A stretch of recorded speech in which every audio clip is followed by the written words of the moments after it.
Hi, today I'm reviewing the Embryolisse Lait-Crème Concentrate. And really quick, I just want to say I purchased all these products with my own money. I'll never waste your time with sponsored ads or videos. So if you want to help support the channel, check out nobiusbeauty.com, check out my Patreon community, or click on the Amazon link below. So I have an interesting history with this product. So before I was getting into skincare, I always had issues with dryness and flakiness. And I believe I kind of recall, like, I don't know, maybe 10 years ago, Googling best moisturizer for dry, flaky skin. And this one came up, and I bought it. And it didn't help much, to be honest. I mean, it helped prevent a lot of moisture loss, but it didn't necessarily help with flakiness. And in the long run, it didn't really help my skin overall, I don't think, in my opinion. I mean, it's a moisturizer, but I think I had a little bit of undue expectations thinking that a moisturizer would help with pigmentation, dryness, hydration, flakiness, all that stuff, and it's not possible. I'll get all of that from one ingredient or one product. So I think that's why I was a little let down. But I finished it, and finally I thought now I should review it since I've definitely got the history with it.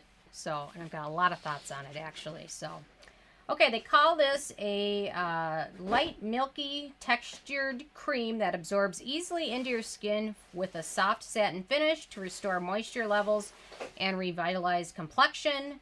Shea butter provides emollient hydration as it delivers skin nourishing, essential fatty acids to repair the lipid barrier and increase elasticity.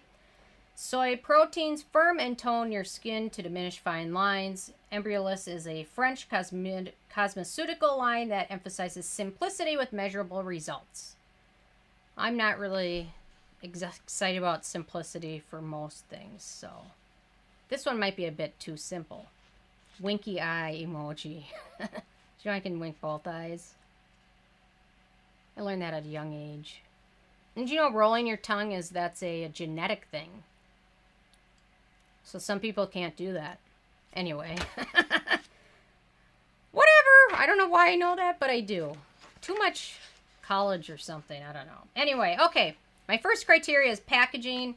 And it comes in a metal squeeze tube. So, no issues at all with that.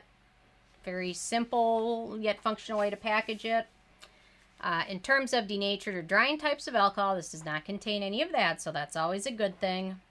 Then we get to fragrance, and I read reviews of this online, and some people actually liked the scent of this. For me, using it again, after I went through using it several years ago, I remember that scent. It's strong, it's floral, and I had an identical moment to what it reminded me of. And there is a gal at the gym I used to go to before this thing started. And this is what she smells like, just overwhelming to the point where I would get headaches if she would be at the treadmill next to me. So I'd have to get up and move. I know it's probably a little bit rude, but she just smelled overwhelmingly just like this stuff. It's strong. It doesn't dissipate. I will say my dog Lincoln, he's a fan of the scent. But I'm not, just because it is so strong. So if you're not sensitive to fragrance, it's probably not an issue. A lot of the people that reviewed it liked the scent. So I'm obviously in the minority here, but you know what? Somehow I always end up on the other side of things. So, not a big fan of it, especially how strong it is. I would love if they made a fragrance-free version of this. If they're a big fan of simplicity, then make it more simple and just get rid of that ingredient altogether. Okay. Okay, my rant is done. The manufacturing location for this one is France, so no issues with that. Even though I took French for like 8 years, I still can't really speak French well. I'm sure I mispronounced everything in this product's name. So, ease of use. So you can use this morning or evening, although I do find it to be a bit thick for your morning routine. It's very occlusive when you apply it and smooth it in, which can be a good thing because it really locks hydration in. But if you're going to use it in your morning routine and then use vitamin C or a sunscreen or a foundation over it, sometimes that occlusiveness can be a bit too much and make the other layers on top of it look kind of greasy or not soaked in. But overall, it's rather easy to use. You can definitely mix it with other products or retinols if you want. So I'll probably finish this tube off as a hand cream just because it's a bit too occlusive for my liking. So, although it does make my hand look very nice and hydrated. So, no issues with that.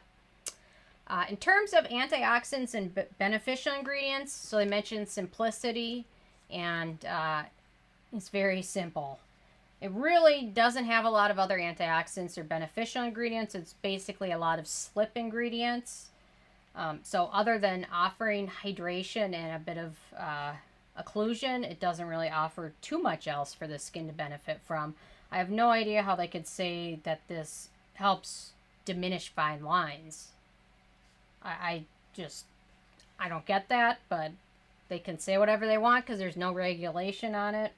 The other thing I was slightly concerned about was the high amount of triethylamine, which is a pretty high up the ingredient list, and generally when you see it in products, it's very much towards the end of it. This one's pretty high up on this one, and it's just an ingredient that can be a common allergen. A lot of people can have allergies to it.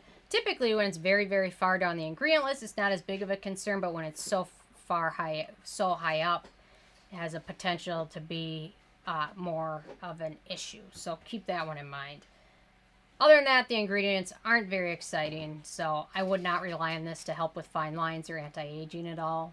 Other than hydration, it really doesn't offer much else, which there's nothing wrong with that, except for when they promise it and you think you're having some anti-aging effects from it. I don't think you're going to get much. Okay, in terms of animal testing, this is cruelty-free, so no issues with that. Performance, I mean, it does hydrate your skin, but in my opinion, it doesn't really help much with much else. It does seal in other things, so if you apply this over serum or something like that, it probably will work a little bit better. I just find it a bit, even for my dryness, to be a bit oily feeling after it sets. And I especially feel like those with oilier skin probably wouldn't like this one as much. So probably better in most evening routines than in morning routines, especially when morning routines really require some good antioxidants and beneficial ingredients to help fight off pollution and free radicals. This just doesn't offer that. And then in terms of acneogenic ingredients, it does contain a few: paraffin, stearic acid, that triethanolamine, Cera, Alba, Stearate, and shea butter are all acneogenic ingredients. Okay, price. So this is the 1 ounce tube. They make gigantic tubes of it. So this is 1 ounce or 30 milliliters, and this retails for about $16. Not very expensive, pretty affordable, which is a nice aspect of it. And then when we get to the it factor, I think you guys know where I'm going with this one. Not very exciting. Offers some good hydration, nothing wrong with that, but too fragrant for me, too many acneogenic ingredients, and too little antioxidants or anything else beneficial. Not my favorite product. So out of 10, this one got a 6, which it still has some good uses, and I'm sure there's some people that absolutely love it, and there's nothing wrong with that, but for me, I just couldn't get over the fragrance and how long it takes to really soak in. Although it's affordable, my skin didn't care that it was affordable, unfortunately. Anyway, I'm interested in hearing from you if you guys have had a chance to try this out. I'm guessing a lot of you have at some point, so leave a comment with what your thoughts are. I'd love to hear from you. And stay tuned for more tomorrow. Thank you so much, guys.